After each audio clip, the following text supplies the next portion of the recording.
महाराष्ट्राच्या राजकारणामध्ये आणखी एक खळबळ उडवणारी घटना घडलेली आहे, ज्याच्यामुळे सभागृह सुद्धा गाजलं। राजकारणातल्या उलथापालथी तर आपल्याला माहिती आहेतच आहेत, पण हनी ट्रॅप बद्दल तुम्ही ऐकलंय का?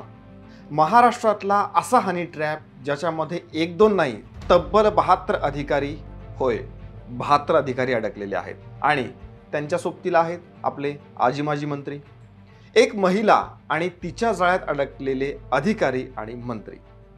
कोण आहे ही महिला, काय करत होती ती, ते बघायचं आहे।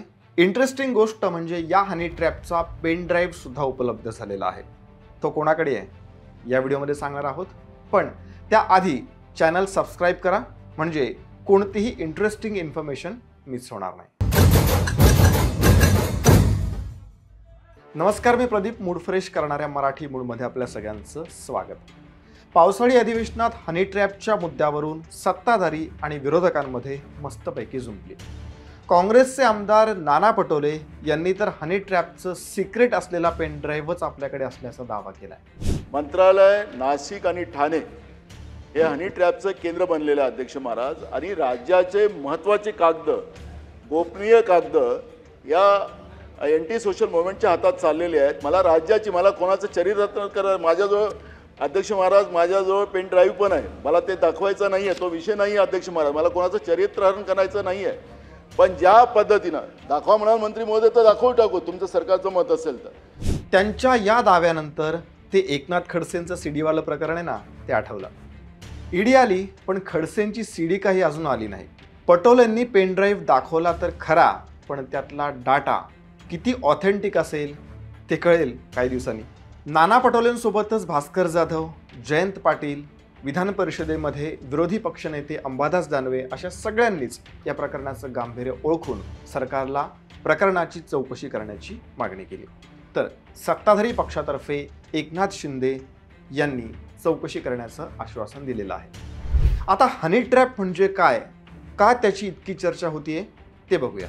हनी ट्रॅप हा एक असा प्रकार आहे ज्यामध्ये व्यक्तीला इमोशनली किंवा फिजिकली अट्रॅक्ट करून फसवून त्याच्याकडून गोपनीय माहिती, पैसा किंवा इतर फायदे मिळवले जातात। यामध्ये सहसा ब्लॅकमेलिंगचा वापर केला जातो। हनी ट्रॅप हा आपल्याकडे आत्ताच नाही तर इतर देशांमध्येही वर्षानुवर्षे स्कॅन्डलच्या रूपाने चालत आलेला आहे, गुप्त माहिती मिळवण्यासाठी। आता महाराष्ट्रातलं प्रकरण नेमकं कसं आहे? महाराष्ट्रातल्या मोठ्या पोस्टवरच्या अधिकाऱ्यांना जाळ्यामध्ये ओढून त्यांच्याकडून पैसे वसूल करण्याचा प्रयत्न केला असा आरोप एका महिलेवरती होतोय।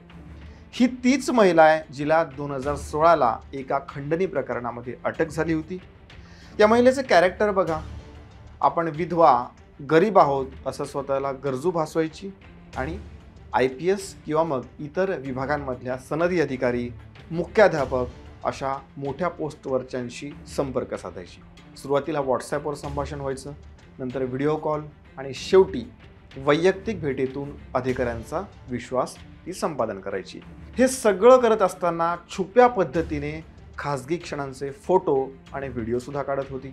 याच फोटो आणि व्हिडिओचा वापर नंतर ब्लॅकमेल करण्यासाठी व्हायचा, हे काही तुम्हाला वेगळं सांगायची गरज नाही। सत्र न्यायालय आणि मुंबई उच्च न्यायालयामध्ये जी काही कागदपत्र सादर झालेली आहेत त्यावरून या महिलेने यापूर्वी कितीतरी अधिकाऱ्यांवरती बलात्काराचे आरोप केलेले आहेत। सेटलमेंट करून नंतर ते मागं सुद्धा घेतले। कसं आहे, हनी ट्रॅप असला की लाज असतेच, म्हणून मग लाईफ वाया जाण्यापेक्षा, समाजामध्ये नाव खराब होण्यापेक्षा शांत बसलेलं बरं अशी भूमिका या अडकलेल्या अधिकाऱ्यांनी घेतली, असं एक प्राथमिक मत या घटनेवरती म्हणजे संपूर्ण तपास झाल्याच्या नंतर असं मत समोर आलेलं आहे। पण आत्ताच जसं सांगितलं तसं 2016ला या महिलेचं भांडं फुटलं, तिच्यावरती कारवाई झाली। पण लाज असती तर आत्ताचं हे प्रकरण घडलं तरी कसं असतं? नव्या आयडेंटिटीनं पुन्हा हे काळे धंदे या महिलेनं सुरू केले। आता या हनी ट्रॅपमुळे वादळ उठलं असलं तरी गृहराज्यमंत्री योगेश कदम यांनी जे सांगितलेलं आहे ना, ते महत्त्वाचं आहे। त्यांनी काय सांगितलंय बघा, हनी ट्रॅपच्या संदर्भामध्ये एक तक्रार ठाण्यामध्ये दाखल झाली होती, पण नंतर परस्पर सहमतीने ती तक्रार जी आहे ती मागे घेण्यात आली। त्यानंतर कुठेही अशा प्रकारची तक्रार ही दाखल झालेली नाहीये। नाना पटोलेंकडे असलेल्या पेन ड्राईव्हमध्ये नेमकं काय असेल याची उत्सुकता तर आहेच आहे। ते म्हणतात कुणाचंही चारित्र्य हनन करण्याचा माझा हेतू नाही. ठीक आहे, कालांतराने उलगडतीलच बऱ्याच गोष्टी. आता या हनी ट्रॅपमुळे काय काय होऊ शकतं, म्हणजे याचे धोके काय आहेत ते आपण बघूयात. सगळ्यात पहिलं म्हणजे सिक्रेट आणि कॉन्फिडेन्शियल माहिती सिक्रेट राहत नाही, म्हणजेच कॉन्फिडेन्शियल राहत नाही, त्याचा गैरवापर होतो. हनी ट्रॅपच्या द्वारे जी काही सिक्रेट डॉक्युमेंट्स असतात, गोपनीय माहिती ही लीक होण्याचा मोठा धोका असतो, एवढा की राष्ट्रीय सुरक्षेला सुद्धा आव्हान निर्माण होईल इतका. अधिकाऱ्यांची विश्वासार्हता पणाला लागते. होय, साहजिकच आहे.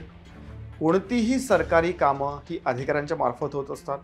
त्यातली अनेक कामं आणि त्या संदर्भातली कागदपत्र ही गोपनीय ठेवायला लागतात, सिक्रेट ठेवायला लागतात. पण अधिकारी जर हनी ट्रॅप सारख्या गोष्टीमध्ये समजा अडकले तर त्या गोपनीयतेला काही अर्थच उरत नाही आणि जनतेचा विश्वास त्यामुळे कमी सुद्धा होतो. अजून एक महत्त्वाचं म्हणजे राजकीय अस्थिरता, जशी आत्ता झाली आहे. म्हणजे अगदी टोकाची नाही आहे, पण आहे. गोंधळ तर आहेच आहे.